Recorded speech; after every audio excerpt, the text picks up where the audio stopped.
Hey, what's going on, everybody? This is Tyrone back with Tech Life. And in this late video, I have a network update for you guys from T-Mobile. At the same investor event, the UBS event that John Stankey spoke at, Mike Sievert spoke at the same event, and they outlined more detail on the Sprint network shutdown plans. So another great article by Mike Dano at Light Reading, which I will leave in the description down below so you guys can check it out. So to make a longer story short, T-Mobile in isolated areas has already started shutting down the Sprint network. It's not happening on a mass scale. It's happening in very small areas where T-Mobile has already moved over a lot of the Sprint users, migrated them onto the TNX, the T-Mobile Experience SIM card. So that's at very small scale. Now, when does this ramp up? When does this get more aggressive? So through 21, T-Mobile, on their terms, are going to figure out how to move the Sprint customer faster at a good pace, but not risk the Sprint customer leaving the network altogether, or the company for that matter. So they're looking at different ways on how to make offers more attractive, how to send emails, how to send text messages to the Sprint customer phone that'll make it look attractive and interesting for them to either go to a T-Mobile store or acquire about info online. And I think that's a good way to go about it. I don't think they need to be too aggressive. If they are too aggressive, people will start leaving to other companies. There are MVNOs out there. There are other prepaid offerings. Some of the other carriers like T-Mobile and Verizon have pretty good deals on phones. So there's definitely competition out there, and it's getting very, very competitive in the market space. So when do they really ramp up the network shutdown of Sprints to where they just say, okay, this is the year where we shut it down because it makes no sense for us to operate two networks? So in the conference, he says it is going to start in 2022.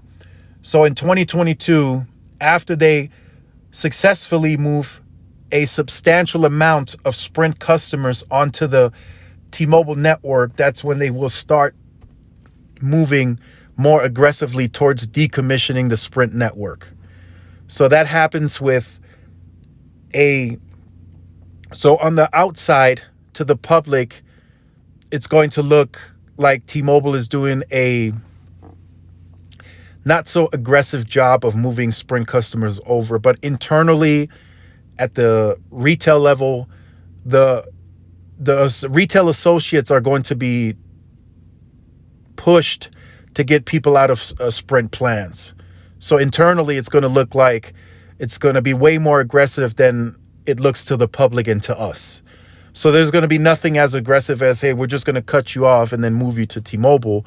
But internally, the store reps, the store managers, the regionals, they're going to be pushing this onto the Sprint customer like, hey, you know, you're here to pay your bill or you're here for a problem. Hey, well, let's get you over to a TNX SIM card and we can get this problem fixed a lot faster.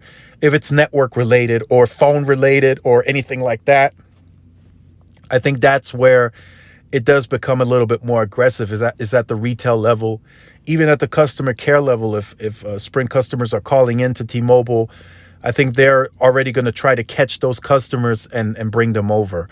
So although it doesn't look too aggressive, but in 21, to make what they want to do in 22 happen, they have to start migrating the Sprint customer over a bit more aggressive and a bit more successfully.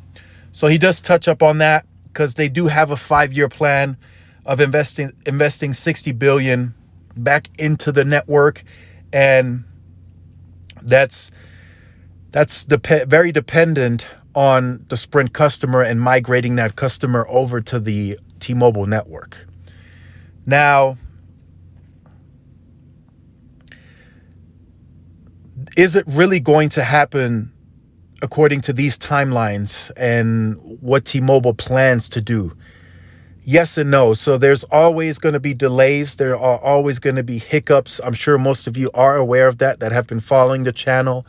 Even just in normal day-to-day operations, there's always something that can happen that can go wrong.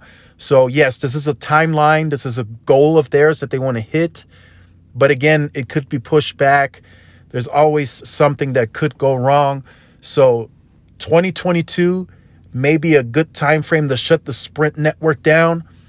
If they could, they would already do it now, but there's still a lot of Sprint customers on its network, so they can't just shut it off.